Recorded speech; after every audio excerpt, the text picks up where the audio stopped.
হরে কৃষ্ণ। ব্রহ্মবৈবর্ত পুরাণে আষাঢ় মাসের কৃষ্ণপক্ষের একাদশী মাহাত্ম্য কথা যুধিষ্ঠির শ্রীকৃষ্ণ সংবাদে বর্ণিত রয়েছে। যুধিষ্ঠির মহারাজ ভগবান শ্রীকৃষ্ণকে এই ব্রতের মাহাত্ম্য কথা জিজ্ঞাসা করেন। তো ভগবান যুধিষ্ঠির মহারাজকে এই ব্রত মাহাত্ম্য কথা বলতে শুরু করেন। ভগবান প্রথমে বলেন যে এই ব্রত পালনে মানুষের সর্বপাপ নাশ হয়, এই ব্রত পালনে মুক্তি লাভও সম্ভব। এরপর ভগবান শ্রীকৃষ্ণ যুধিষ্ঠির মহারাজকে এক পৌরাণিক কাহিনীর উল্লেখ করেন, যেখানে ভগবান বলেন, পুরাকালে অলকানগরে শিবভক্তপরায়ণ কুবের নামে একজন রাজা ছিলেন এবং তার মালি ছিলেন হেমমালি। হেমমালি প্রতিদিন মানস সরোবর থেকে ভগবানের পুজোর জন্য পুষ্প চয়ন করে আনতেন। মহারাজ কুবের সেই পুষ্প দিয়ে মহাদেবের পুজো করতেন। বিশালাক্ষী নামে হেমমালির এক পরমা সুন্দরী একজন পত্নী ছিলেন।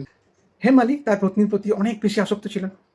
একদিন অত্যধিক কামাসক্ত হওয়ার জন্য হেমমালি তার সেবা থেকে বিরক্ত থাকলেন, মানে তিনি রাজভবনে গেলেন না এবং কোনো পুষ্পও চয়ন করতে গেলেন না। 2 প্রহর অতিক্রান্ত হয়ে গেলে রাজা খুব ক্ষুব্ধ হন এবং তার দূতকে পাঠান হেমমালির কাছে। দূত হেমমালির বাড়িতে প্রবেশ করে দেখতে পান যে হেমমালি তার পত্নীর সাথে আনন্দে মত্ত রয়েছেন। দূত সেই কথাই রাজাকে বলেন এবং রাজা অত্যন্ত ক্রুদ্ধ হন এবং তার প্রহরীগণকে পাঠান যে তৎক্ষণাৎ হেমমালি যেন হাজির হয় রাজার সামনে।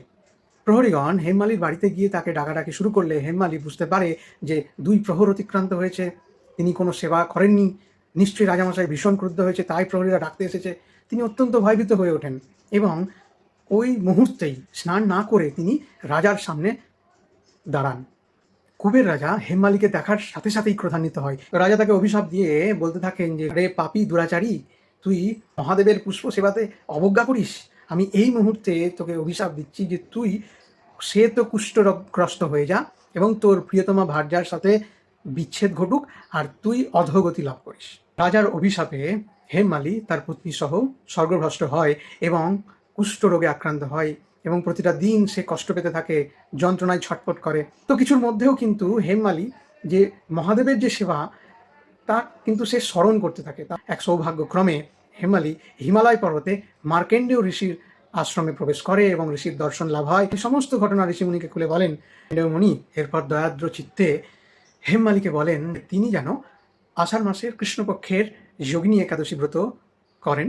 হেমমালি যথারীতি ঋষির কথা শুনে সেই একাদশী ব্রত পালন করেন এবং এই কুষ্ঠরোগগ্রস্ত থেকে মুক্ত হন। তার স্বামী স্ত্রী আবার সুখে এক নতুন জীবন লাভ করে। ভগবান শ্রীকৃষ্ণ এই ব্রত মাহাত্ম্য কথা বর্ণনা করার পর বলেন যে, হে মহারাজ যুধিষ্ঠির, এই ব্রত পালন করলে 88,000 ব্রাহ্মণকে ভোজন করানোর ফল লাভ করা হয়। এই একাদশী ব্রত মাহাত্ম্য কথা পাঠ এবং শ্রবণ করলে সর্বপাপ থেকে